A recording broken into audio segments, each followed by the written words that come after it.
Olá a todos.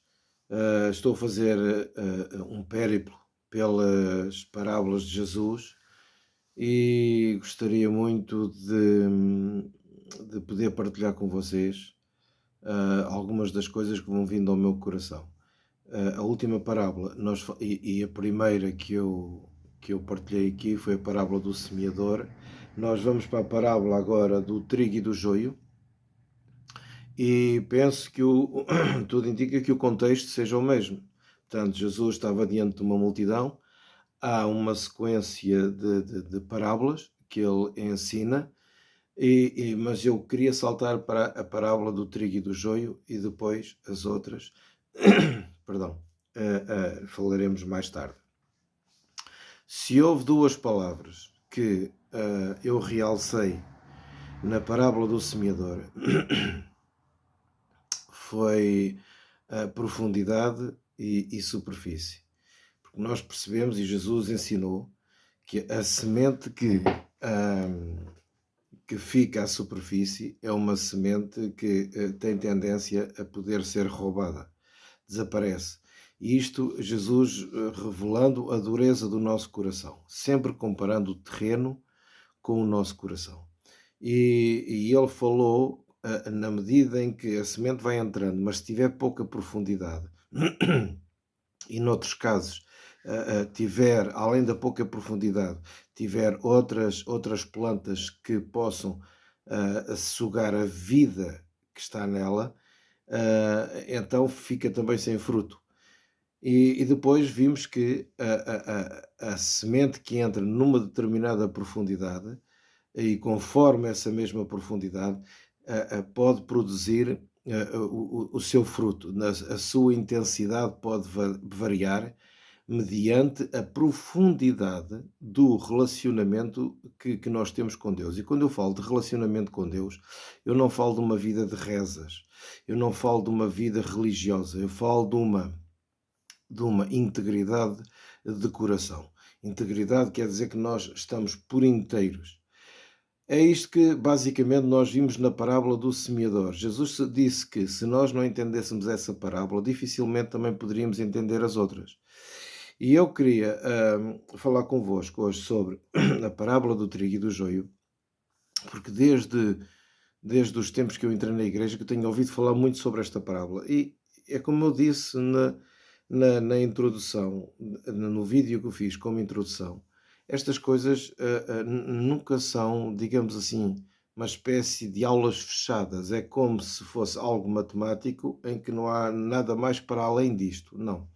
Nós vamos aprendendo e há coisas que nos vão sendo reveladas pelo Espírito Santo. Agora, eu não queria entrar também de uma forma muito profunda, porque esse não é o objetivo. Porque sempre que eu falo acerca de algum assunto é para que isso seja tornado de uma forma mais prática possível nas nossas vidas. E tirando, o objetivo também é tirar aqui o máximo de confusão possível à volta por vezes das nossas cabeças, porque isto costuma-se dizer, cada cabeça a sua sentença. E quando se começa a ouvir determinadas explicações daquilo que Jesus ensinou, e em nome de Jesus, quando não há nada de coerente com aquilo que Jesus passou para nós, isso se torna complicado. Então, o objetivo é poder ajudar ou esclarecer de alguma forma e passar para vocês e ficar a mensagem. Sempre fica a mensagem na net, sempre fica um legado, vai ficando um legado daquilo que também nós temos no nosso coração. E quando digo nós, digo eu e uma série de amigos, temos no nosso coração e vamos partilhando com quem quer ouvir, como é óbvio. Se gostar, já sabe, ponha um gosto, divulgue e olhe, vamos em frente conforme Jesus nos ensinou. Muito bem, então a parábola do trigo e do joio começa assim. Mateus 13, versículo 24. Propôs-lhes outra parábola, dizendo: O reino dos céus é semelhante ao homem que semeia boa semente no seu campo. Mas, dormindo os homens, veio o seu inimigo e semeou joio no meio do trigo e retirou-se. E quando a erva cresceu e frutificou, apareceu também o joio. E os servos do pai de família, indo ter com ele, disseram-lhe: Senhor, não semeaste tu no teu campo boa semente? Porque tem então joio. E ele lhes disse: Um inimigo é quem fez isso. E os servos lhe disseram: Queres, pois, que vamos arrancá-lo? Porém ele lhes disse: Não, para que, ao colher o joio, não arranqueis também o trigo com ele. Deixai crescer ambos juntos até à ceifa, e por ocasião da ceifa, direi aos ceifeiros: Colhei primeiro o joio e atei-o em molhos, para o queimar, mas o trigo ajuntai-o no meu celeiro. Entretanto, mais tarde, no versículo 36, diz assim: Jesus, tendo despedido a multidão, foi para casa e chegaram ao pé dele os seus discípulos, dizendo: Explica-nos a parábola do joio do campo. E ele, respondendo, disse-lhes: O que semeia a boa semente é o Filho do Homem. Repare, no versículo 24 diz: O reino dos céus é semelhante ao homem que semeia boa semente no seu campo, o seu campo. E Jesus está a dizer, no versículo 36, que ele é ele mesmo, quando ele se identifica como filho do homem, ele está a dizer: Olha, sou eu, isto refere-se a mim, eu sou aquele que dou a boa semente. Por isso é dele que nós nos devemos alimentar. Então, e é no seu campo. O versículo 38 diz assim: o campo é o mundo. É importante perceber que Jesus semeou boa semente e semeia boa semente pelo mundo inteiro, sempre semeou pelo mundo inteiro, desde que o mundo é mundo. A questão muitas das vezes, eu estou a dizer isto porque nós sempre entendemos que Jesus se manifesta nas denominações cristãs.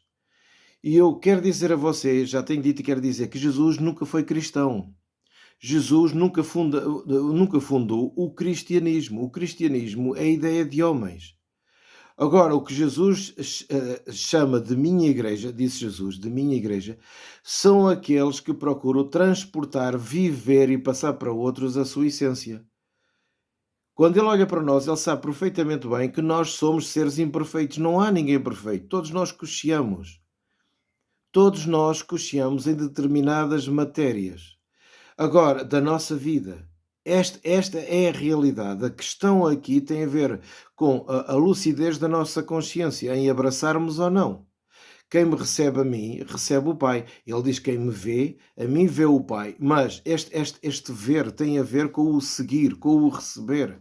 O João diz: aqueles que o receberem são tornados filhos de Deus. Isto não tem a ver com uma pessoa ir à igreja e dizer que aceita Jesus. Nestes tempos, Jesus não fazia convites como hoje nós vemos acontecer nas igrejas. Eu não estou a dizer que é errado determinado tipo de convites. O que eu estou a dizer é que Jesus, quando falava, ele semeava. Nós vimos isso na parábola anterior.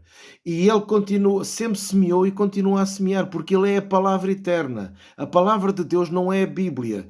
A Bíblia contém a palavra de Deus, parte da palavra de Deus, mas são escrituras. A palavra de Deus é Jesus. E a Bíblia é bem clara, as próprias Escrituras testemunham de que a palavra já existia com Deus e a palavra era Deus, e antes que até que o mundo fosse formado, já Cristo tinha sido crucificado, já a própria palavra tinha sido crucificada. Veja só, antes de que tudo acontecesse, já existia, já era, tudo já era uma realidade em Deus, a palavra é Deus. Nós não podemos estar presos a 66 livros que estão contidos aqui, que nós chamamos de Bíblia Sagrada, e que são escrituras em que algumas dessas escrituras, à luz dos ensinamentos de Jesus, perderam a sua validade. Há escritos que perderam a sua validade em Cristo. Senão, não faz sentido nós termos Jesus e termos a prática de outros versículos, seja no Velho, seja no Novo Testamento. A boa semente é a semente do amor, porque Deus é amor. E quando alguém dentro da sua igreja lhe tenta dizer: pois Deus é amor, mas Deus isto e Deus aquilo e Deus aquilo outro. Quando nós falamos que Deus é amor, dentro do amor de Deus tudo acontece. Dentro do amor de Deus, as nossas consciências vão sendo constrangidas. E o que é que eu estou a dizer isto? lembrando das palavras de Paulo, que este constrangimento, por causa do amor de Deus, que Paulo diz, o amor de Deus nos constrange. Nos constrange a quê? Nos constrange a fazer escolhas. Nos constrange a dizer não, quando temos que dizer não, nem que seja a nós próprios, e a dizer sim, quando temos que dizer sim. O amor nos constrange. O amor nos impulsiona, o amor nos faz crescer. E quando João diz que aqueles que recebem Jesus são tornados filhos de Deus, João não está a falar do nome J-E-S-U-S, Jesus. João está a falar de uma essência, a mesma essência com que Deus se apresentou a Moisés. Quando Moisés perguntou o nome de Deus para que pudesse falar aos filhos de Israel, porque naquela altura, naquele paganismo todo, cada Deus tinha um nome. Então Moisés disse, bom, então diz-me qual é o teu nome, de forma que eu te possa apresentar. E Deus disse, eu sou. Isto é o que aparece na nossa escritura. Eu sou. Mas, na verdade, a tradução que lá está, a versão que lá está, é o chamado tetagrama, YHWH. É o que melhor se pode traduzir. Não tem vogais, são só consoantes. E a verdade é que o som daquela palavra é sinónimo de um suspiro, é sinónimo de um sopro. Por isso é que a Bíblia nos diz que Deus é Espírito. Foi o próprio Jesus que disse, Deus é Espírito. Então imagina, Moisés perguntar, quem és tu? Qual é o teu nome? E Deus diz, olha, eu... Percebe? Porque a pronúncia de falar estas letras que estão neste nome, e depois mais tarde este nome foi transformado em Jeová, que quer dizer o Senhor. Repare, esta pronúncia é como que um suspiro. É o mesmo suspiro com que Deus falou a Elias. Quando Elias estava na caverna e ele se apresenta como algo em que se manifesta de uma forma íntima e a nível espiritual. Nós somos também feitos da mesma massa. Quando Deus diz que nos quer criar à sua imagem e à semelhança, e em Cristo há uma nova criação, tem a ver com isto, tem a ver com espiritualidade. Espiritualidade não tem a ver com religiosidade, não tem a ver com dogmas, não tem a ver com ser fiel em dízimos, ofertas e outras doutrinas, algumas das quais, como os dízimos, por exemplo, já não fazem parte do Novo Testamento. Muito bem. Então, nós percebemos aqui que quando Jesus semeia a boa semente, Jesus está a falar de corações cheios de amor. Jesus está a falar de seres humanos que são espalhados pelo mundo inteiro ao longo destes séculos e são trigo. São trigo. Trigo porque o trigo alimenta. Entretanto, há um inimigo, e ele, continuando a responder-lhes, o versículo 38 diz que a boa semente são os filhos do reino, não é? Porque ele diz o reino dos céus é semelhante a isto, é semelhante ao homem que semeia boa semente, os filhos do reino são fruto da boa semente. É o que ele está a dizer, o que semeia a boa semente é o filho do homem, o campo é o mundo, a boa semente são os filhos do reino, o joio são os filhos do maligno. É outra natureza completamente diferente. Nós temos ouvido dizer que joio e trigo são muito semelhantes, e a questão que se põe aqui, a razão desta parábola tem a ver com semelhança. De facto, há semelhança, e este joio foi semeado também no meio dos filhos do reino, no meio do trigo, e aparece, está aí também pelo mundo inteiro, pelos séculos afora. Nós vamos sempre lidar com pessoas que transportam uma natureza completamente maligna. Eu não estou a falar, e não somos nós que temos esse direito de julgar, mas eu não estou a falar de pessoas que têm as suas fraquezas, as suas fragilidades, porque todos nós as temos. Todos nós as temos. Até aquele que parece o mais santo, todos nós as temos. Eu não estou a falar disso. E não é disso que Jesus está a falar. Jesus está a falar de uma outra natureza, que vem de uma outra fonte. São os filhos do maligno. O inimigo, versículo 39. O inimigo que o semeou é o diabo, diz Jesus. É o diabo. A ceifa é o fim do mundo e os ceifeiros são os anjos. Assim como o joio é colhido e queimado no fogo, assim será na consumação deste mundo. Mandará o Filho do Homem os seus anjos e eles colherão do seu reino, portanto, pelo mundo, tudo o que causa escândalo e os que praticam, vivem, amam a iniquidade. A iniquidade não tem a ver com uma falha, com duas falhas, com aquilo que é torto em si, tem a ver com o egoísmo, tem a ver com a tortuosidade dos nossos corações, tem a ver com as nossas teimosias e amor em continuar a praticar aquilo que sabemos que traz dano, que provoca dano. O tal escândalo é aquilo que nós muitas das vezes levantamos para, e não só nós tropeçamos, sabemos que estamos a tropeçar, mas lançamos na frente de outros para que possam tropeçar também. Isto é algo que é real, que está em nós, seres humanos, em que muitas das vezes nós procuramos influenciar outros, nós sabendo que está errado, nós gostamos que outros também nos apoiem no mesmo erro. E não é isso para aí que Jesus nos chama. Os filhos do reino têm a boa semente, os filhos do reino são aqueles que se arrependem, e nós já temos falado aqui de arrependimento. Um arrependimento é algo que não assente apenas o peso da responsabilidade da culpa do erro, mas arrependimento, de acordo com aquilo que Jesus nos ensina, é um transporte para o futuro, é uma nova visão para o futuro, é uma compreensão para além daquela que nós já temos, é um discernimento, é uma expansão da luz na nossa consciência e é um dizer sim. Arrependimento é dizer sim à mudança, sim à transformação. Eu quero essa mudança, eu quero esta transformação, eu não quero pensar como eu pensava, eu não quero estes caminhos pelos quais eu andava, pelas escolhas que eu fazia, mas eu quero mudar. Eu quero permitir e deixar que Deus mexa no meu coração e me transforme. Isso é arrependimento. E é isto que Jesus nos ensina com metanoia, arrependimento. Muito bem. Então, se há duas palavras que eu quero deixar vincadas nesta parábola, é a essência e a aparência.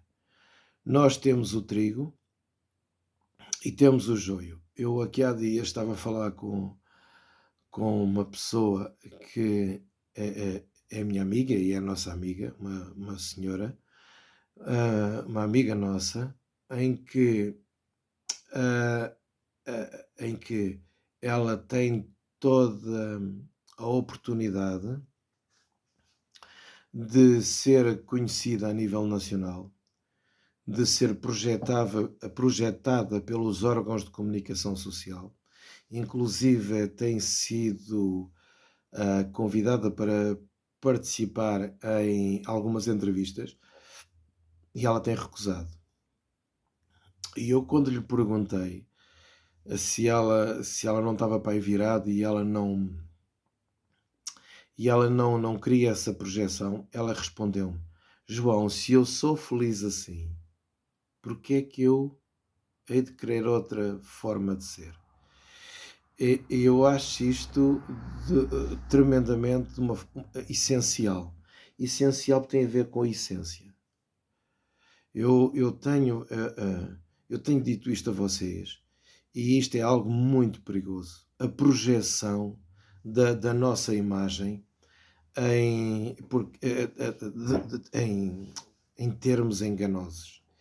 Eu tenho visto que, à luz do Evangelho, e quando digo à luz do Evangelho, não tem a ver com a Bíblia.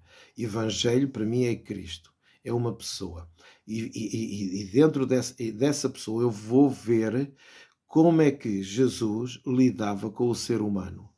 Como é que Jesus, com os vários tipos de seres humanos, os vários tipos de coração, como é que Jesus lidava? Como é que ele abraçava, como é que ele curava, como é que o coração dele, como é que ele se apresentava.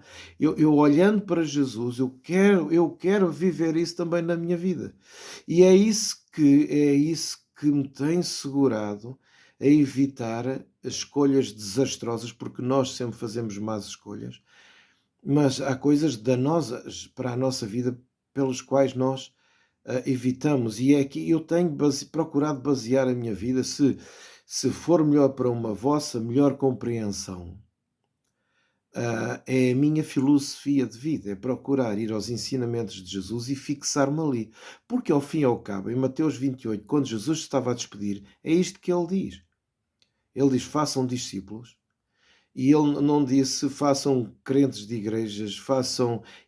Não, não é isso que Jesus diz.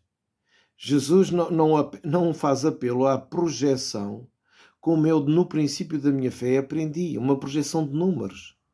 Há uma projeção de números de igrejas, de números de denominações, de números em que quanto mais os números fossem grandes, deixem-me pôr o termo assim, maior era a exposição da nossa fé.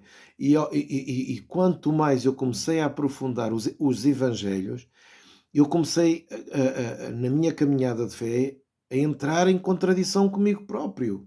E era um paradoxo, porque eu estava a ensinar algumas coisas que eu estava a deixar de acreditar nelas. Porque eu estava a ser confrontado. E eu percebia que eu tinha aceitado na minha vida, na minha fé, na minha inocência também, alguns ensinos que, sendo falsos, se estava, aliás, que na altura para mim eram verdadeiros.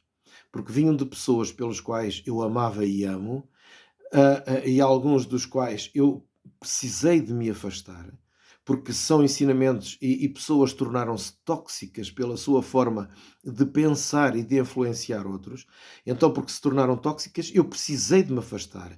E há pessoas pelos quais ainda hoje eu tenho essa necessidade de me afastar, porque apesar de fazer aquilo que Jesus me diz para fazer, que é amar, e se a pessoa precisar de ajuda e que esteja ao meu alcance, pois aí nós teremos que fazer, para que a nossa forma de pensar, de raciocínio, ultrapasse a dos religiosos. Mas, sendo pessoas tóxicas e consumindo a vida de outros, obviamente eu preciso de me afastar. E eu não posso deixar de passar aqui uma reportagem que eu há pouco tempo vi na RTP, não falando o nome da igreja nem da pessoa em questão, mas quem me ouve sabe perfeitamente bem o que é que eu estou a falar. Aquilo que nós vimos é apenas ínfima parte, porque até aproveitando-se de falhas dos seus colaboradores e muitas coisas, nós estamos a falar de coisas muito malignas e muito maliciosas e muito tóxicas, porque nós encontramos muita dor no meio da igreja. E nós estamos aqui para manifestar cura, e a cura não se manifesta sem amor. Mesmo quando a Bíblia fala de correção, a correção é feita com o propósito do amor de puxar a pessoa e não de projeção pessoal. Então, nós precisamos de perceber que essência não tem a ver com aparência. Não tem a ver. Não tem a ver com projeção. Não tem a ver com os números com os quais eu aprendi. Fruto, essência depois mais tarde aparece a projeção, é a manifestação do fruto. Nós olhamos para uma macieira que temos na nossa região e esperamos que ela dê maçãs. E quando as maçãs aparecem, nós percebemos que a maçã é a manifestação da essência, da natureza daquela macieira. Ora bem, por isso Jesus usou a figueira quando ele está a ir para o templo e amaldiçoa a figueira à tarde. De manhã eles perceberam que a figueira se tinha secado, e Jesus usa a figueira como uma parábola para o povo de Israel, para a lei em questão, para toda aquela religiosidade, porque não há fruto, há só religião. Tem aparência de fruto, mas não tem fruto. E o joio é aparência. São estas duas palavras que eu queria deixar aqui: essência e aparência. E quando eu percebo, isto me custa bastante, eu lidei, ensinei, e mesmo em momentos errados da minha vida, a cometer erros, e ao mesmo tempo debaixo da presença de Deus, debaixo da mão de Deus, na sinceridade do meu coração, eu fui sempre ensinando até ao limite, até não aguentar mais. E eu sempre procurei deixar no coração daqueles que me ouviam isto que eu estou a falar: essência, humildade, a perceber que sem Jesus nós não somos nada. E quando eu olho para algumas dessas pessoas que me ouviam, em que eles diziam sim, eu concordo com isso, mas hoje trocam tudo por um estatuto melhor, por um título de apóstolos, de bispos, de títulos eclesiásticos. Quando eu comparo esta lixarada com a essência e o coração de Jesus, quando Jesus diz assim: venham a mim, vocês estão cansados e oprimidos, e eu vos aliviarei. Quando ele diz assim: e aprendam de mim, que sou manso, sou humilde de coração. Mansidão não é ser totó, não é ser otário. Mansidão é equilíbrio. E Jesus disse: vocês tomem o meu jugo, tomem o meu ensino. Porque cada rabi, cada mestre da época tinha a sua forma de interpretar as Escrituras, era o seu jugo. E quando Jesus diz aos discípulos: tomem o meu jugo, ele está a dizer: recebam o meu ensino.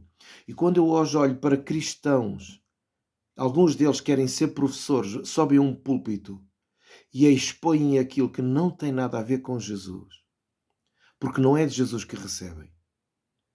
Eles não pegam nos ensinamentos de Jesus. E quando pegam numa coisinha para destruir tudo o resto. É muito triste, eu fico muito triste com isso. Muito triste. Então, temos aparência e temos essência. Temos trigo e temos joio.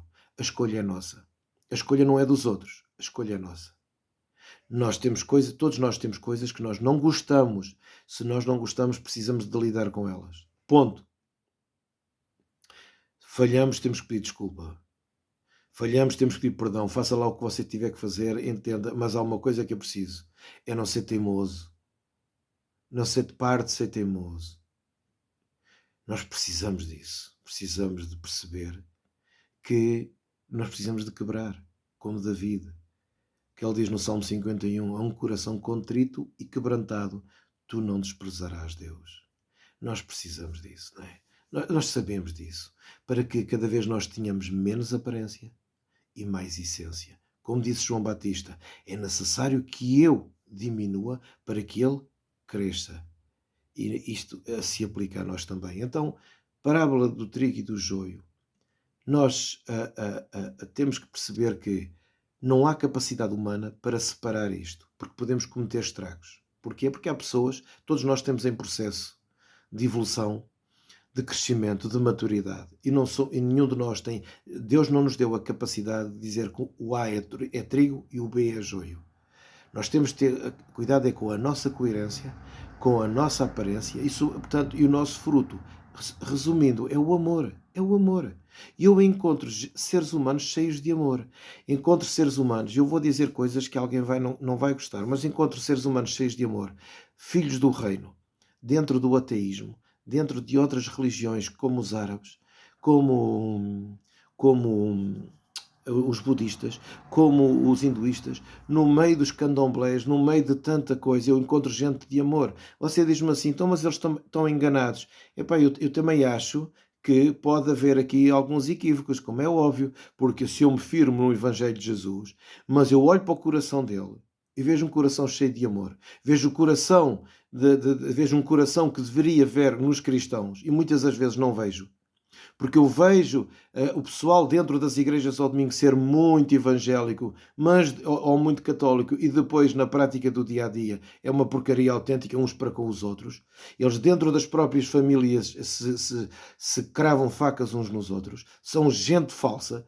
Então, eu quando olho para estas pessoas e para estes ateus e vejo gente cheia de amor nos LGBT, em que continuam a ser criticados, eu continuo a ouvir dizer nos púlpitos das igrejas que a SIDA apareceu provocada por causa da homossexualidade. Quando eu ouço isto, então eu olho para uma mente de uma pessoa assim completamente doentia. Isto só pode ser de pessoas dementes, Porque para além de não saber o que estão a dizer, eles estão a querer fazer o papel que Deus nunca lhes disse para eles fazerem. Porque na parábola, quando os ceifeiros disseram: queres que nós os vamos arrancar? O senhor da seara disse: não, não, não, não, não, não, não. Depois viram ceifeiros. Não é? Isso não é um papel nosso. E quando eu vejo em cima dos púlpitos e piadas, não só piadas, mas a gente que usa púlpito, usa a net para vir com os seus macaquinhos contra os homossexuais. Ouça, qual é o seu problema contra o homossexual? Isso provoca-lhe comichões assim. Epá, perdoa-me da minha frontalidade, mas deixe-me aqui, eu levanto uma questão. O outro ser homossexual dá-lhe comichão assim? Epá, é muito simples. É muito simples. Você fica ofendido comigo, mas se não lhe dá comichão, porque é que você apenas não o abraça? Pá, faça o que Jesus sempre fez. E deixa o resto com Deus. Porquê que, volta não volta, ainda hoje, em pleno século XXI, há uma tara fixada na mente dos cristãos que os homossexuais são joio? Epá, são seres humanos e em muitos deles encontramos aquilo que não encontramos no seu coração. Porque dentro do seu coração, muitas das vezes você prega ao domingo e depois dentro da sua casa é um estúpido, é uma besta. Percebe? Então você primeiro ajoelhe-se e peça perdão a Deus e depois vai em frente. E depois vai em frente e abraça as pessoas. Saia para a rua e abraça as pessoas incondicionalmente. O resto deixe com Deus. Seja aquilo que Jesus disse para você ser, que é luz. Luz. E o resto deixe com Deus. O que é que a condição sexual do outro tem a ver consigo? Porque é que eu continuo a ouvir gente que se diz tão evoluída e tão estudiosa, epá, e depois a dizer barbaridades desta natureza, quando nós nunca vimos Jesus a proclamar, se fosse aquilo que fosse, contra os homossexuais. Jesus o que sempre fez foi chamá-los para ele mesmo, a chamar toda a gente. Ou você acha que no meio daquela multidão não havia homossexuais, não havia gays? Então, quando eu digo que eu encontro filhos do reino em todos os setores da sociedade, isto é mesmo verdade. Nós encontramos muitas das vezes mais amor nas pessoas que nós achamos que estão fora da igreja do que dentro das organizações. Porque igreja, meu amigo, eu vou-lhe dizer o que é igreja. A igreja não é aquilo que você tem sentado no banco da sua igreja. Porque a igreja é aquele que transporta a essência de Jesus. Pode ser esse que está aí sentado, mas são aqueles que estão lá fora, que muitas das vezes passam ao lado de você, passa ao lado deles e não os socorre. E você tem por onde ajudar. Igreja são aqueles que você fecha as portas e não os ajuda. Você abre as portas ao domingo, ou seja o que dia for, para receber uma comunidade de gente que passa ali 1h30 ou 2 horas ou 3 e depois vai-se embora e nada acontece a mais do que recolha de ofertas, oração, etc, etc. Mas servir a Deus, amigo, não é subir a um púlpito para pregar ou cantar um hino. Servir a Deus é cá fora.